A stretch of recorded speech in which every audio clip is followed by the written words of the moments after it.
Hello, j'espère que vous allez bien. Je sais ce que vous allez vous dire. Alors voilà, après 2 mois sans vidéo, alors qu'elle nous avait bien dit non, je vais pas juste poster 2-3 vidéos et vous laisser comme si de rien n'était. La blague. Mais à vrai dire, 2024 ça a été une sacrée année et pas toujours en bien, c'est bien ça le problème. Mais bon, je vous raconte tout dans cette vidéo, alors let's go.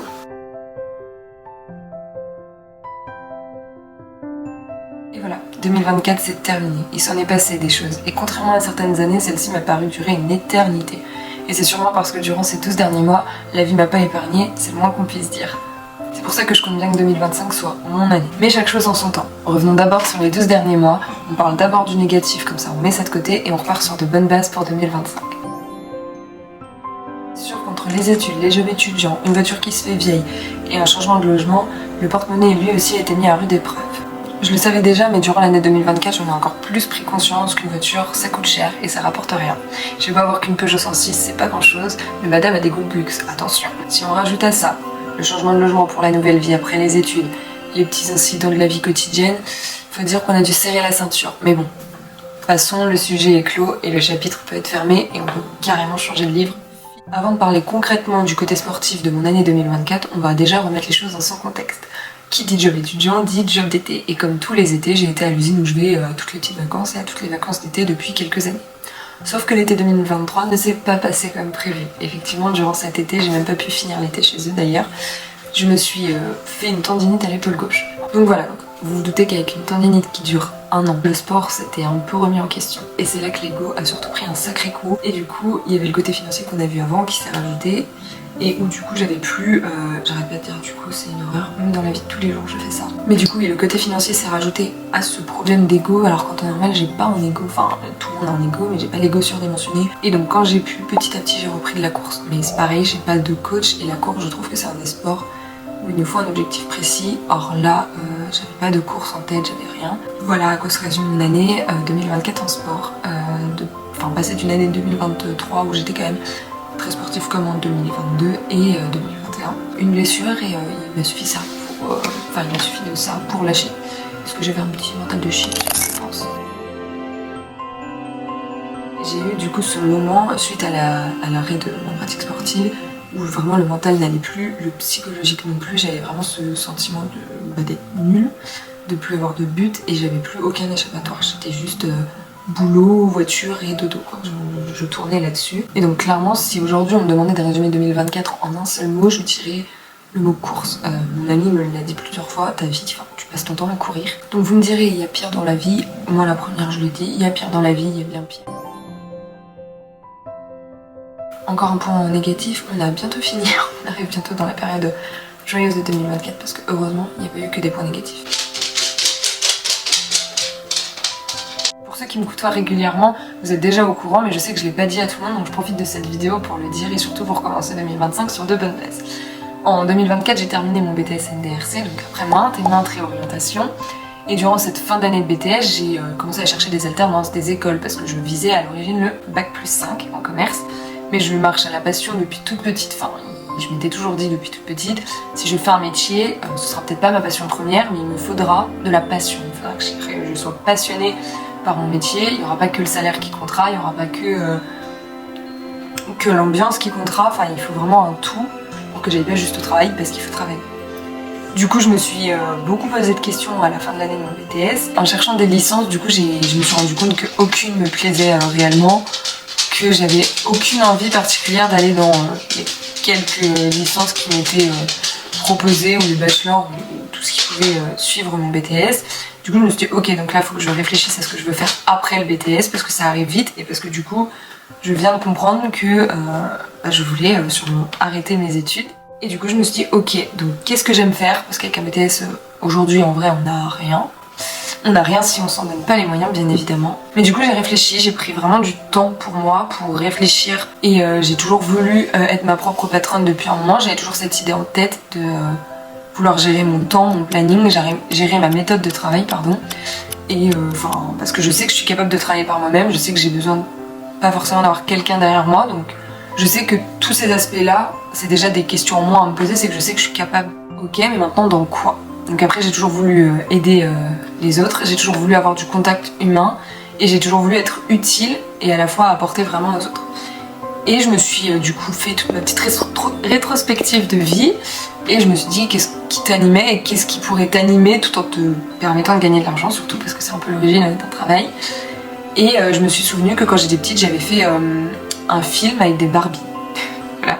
Et j'avais adoré le côté créatif que j'y avais mis. Et je sais que j'aimais aussi beaucoup faire des petites vidéos, des petits montages vidéo ou quoi sur l'ordinateur de la famille et plus tard sur mon petit ordinateur. Et je me suis dit ok bah pourquoi pas le montage, donc j'ai commencé à regarder des vidéos qui parlaient un peu de ça et j'ai surtout commencé à m'intéresser à comment les vidéos que je pouvais regarder moi en tant que spectatrice étaient montées. Et c'est là que je me suis du coup lancée en tant qu'auto-entrepreneuse à l'URSSAF. Et aussi parce qu'un setup de montage vidéo ça coûte cher, donc je me suis rendue à l'évidence que j'aurais pas les moyens de me lancer tout de suite parce que j'avais pas les moyens avec le premier point noir de la vidéo de me payer mon setup maintenant. Donc je me suis dit ok bon bah faut rebondir et j'étais toujours pendant cette réflexion en contrat du coup étudiant chez Decathlon, contrat étudiant qui est venu à la suite d'un stage que j'ai fait chez eux en BTS et chez qui je suis encore aujourd'hui.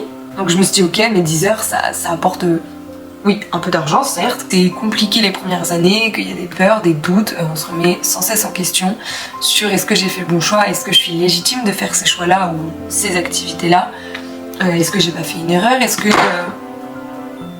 je devrais pas rentrer dans les cases.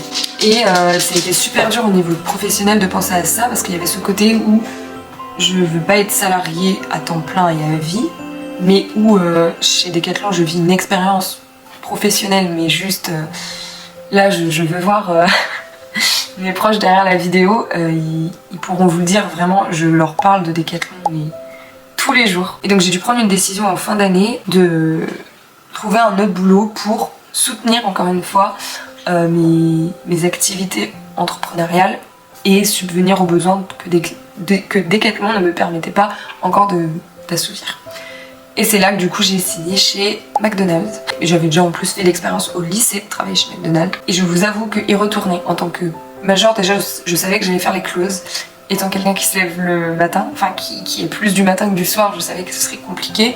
Je l'ai mieux géré que prévu en vrai. Et tant mieux pour moi, les choses se sont super bien passées. Mais du coup c'était vraiment l'année professionnellement où j'ai pris l'audace de me lancer, pris la confiance en moi pour me lancer. Je me suis dit mais...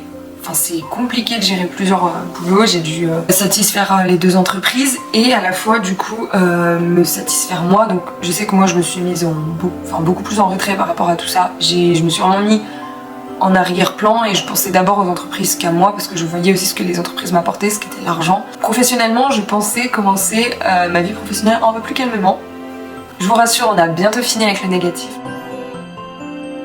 Donc j'ai un peu commencé à l'aborder dans l'avant-dernier sujet, mais vous vous doutez qu'avec tous les points qu'on vient d'aborder, le mot confiance n'était pas le mot le plus représentatif de l'année 2024. Et j'ai eu tellement de moments, comme je disais, de peur, de doute, de remise en question sur moi. Premier point positif pour moi en 2024, c'est que j'ai été baptisée de manière chrétienne catholique le soir de la Vigile Pascale. C'est un projet qui me tenait à cœur depuis quelques années. Ce soir-là, j'ai reçu les 3 sacrements et c'est aussi un des points qui m'a aidé à faire en sorte que l'année 2024 soit un peu moins dure parce que j'ai été entourée de personnes incroyables et j'ai découvert surtout des personnes incroyables. L'année 2024 n'a pas été marquée par un mais 2 baptêmes. J'ai aussi fait mon baptême de l'air et n'ayant jamais même pris l'avion pour partir en voyage ou en vacances, et c'était incroyable. Et en plus j'ai vécu ça avec une super copine, du coup c'était vraiment trop bien. Tellement sublime, la Bretagne est belle mais quand on la voit d'un autre point de vue qu'on n'a pas du tout l'habitude de voir, elle est encore plus... Je sais, même si j'en ai parlé dans les points négatifs tout à l'heure, comme dans beaucoup de points de la vie, il y a du positif et du négatif et je pouvais pas ne pas en parler dans les points positifs, même si pour ceux qui sont en lancement d'entreprise ou qui l'ont lancé il y a quelques années, on peut pas le cacher, il y a des hauts, il y a des bas, mais je pourrais pas enlever à ce panel de ma vie tout ce que ça m'a apporté. Et même si ça aboutit pas, admettons, je rebondirai et je me dirais que c'est pareil, c'est pas parce qu'il y a eu un échec qui sera même pas un échec, c'est juste une expérience, faut s'en servir. Mais vraiment, point positif pour mon développement personnel, pour mon développement professionnel. C'est incroyable de voir en une année tout ce qui a pu se passer de mal, mais à la fois tout ce que ça peut nous apporter de positif sans qu'on s'en rende compte forcément sur le moment même.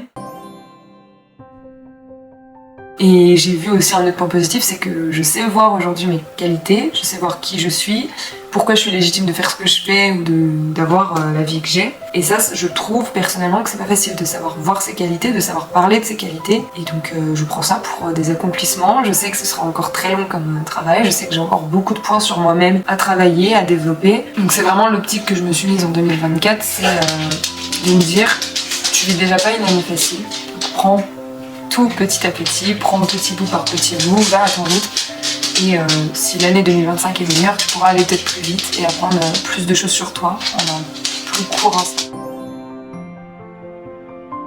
Mais tout ça n'aurait pas été possible, bien évidemment, si je n'avais pas eu, comme j'ai indiqué, Louis, et si je n'avais pas eu l'entourage que j'ai pu avoir. Dans l'entourage, je parle des gens que j'ai connus à la paroisse, qui sont des personnes fabuleuses, qui sont incroyablement gentils. Et quelques amis de longue date, bien évidemment, mes amis de fac et aussi les amis de BTS, on est une bonne petite bande et tout comme mes collègues de Decathlon qui sont devenus plus que des collègues. Les points positifs, ok, il y a peut-être eu moins de points positifs que de points négatifs, mais vraiment les points positifs relèvent largement le niveau et m'ont permis de voir plus le verre plein durant cette année 2024 que le verre vide. Je suis contente que l'année 2024 soit terminée, mais je suis contente aussi de ce qu'elle m'a appris. Tout ce que je vais vous dire comme objectif, c'est clairement ça, à se rapporter au point négatif de 2024 que certains considéreront comme une bonne résolution. C'est retrouver une routine sportive, donc mon plus grand rêve, et je rêve qu'il se réalise dans quelques mois, ce serait cool au plus vite, c'est de pouvoir reprendre l'équitation régulièrement, l'équitation que j'ai arrêtée depuis que j'ai commencé les études supérieures, donc ça fait un petit moment. Du coup reprendre aussi tout ce qui est salle, donc nous ce serait plus au gym, on est en train de voir pour en faire un. Ensuite, comme j'ai pu l'énoncer en début de vidéo, j'espère que cette année sera plus saine et plus sereine que l'année précédente. Et donc j'ai envie de retrouver un bien-être et un équilibre dans ma vie pour être beaucoup plus sereine, avoir moins de charge mentale et juste être dans un équilibre entre vie pro, vie perso et un équilibre entre temps pour moi et temps à deux, enfin vraiment trouver juste l'équilibre parfait. Dans cette année 2025, je compte aussi beaucoup développer mes entreprises, mais aussi développer ma chaîne YouTube. Je sais que je vous ai abandonné il y a quelques temps, même plus de 2 mois. Je sais pas quand cette vidéo va sortir parce que je suis perfectionniste et que je vais sûrement mettre 1000 ans à monter le truc pour mener à bien mon projet de harcèlement, le continuer et le clôturer aussi quand je sentirai que j'aurais fait tout ce que j'avais envie de faire dans ce projet, mais aussi travailler sur mon développement personnel que j'ai déjà entamé du coup en 2024. Et le dernier point, travailler ma foi, parce que j'ai beau avoir été baptisée, j'ai fait tout ce qui me semblait bien et bon, mais comme pour tout se travaille sur la durée, sur le temps, et je compte prendre plus de temps, me faire moins dépasser par la routine quotidienne. Je veux que 2025 soit un équilibre. J'espère que vous aussi vous avez un peu vos bonnes résolutions, j'aime pas trop ce terme, mais vos objectifs et vos buts 2025. Sur ce, je vous dis à bientôt et en attendant, prenez soin de vous.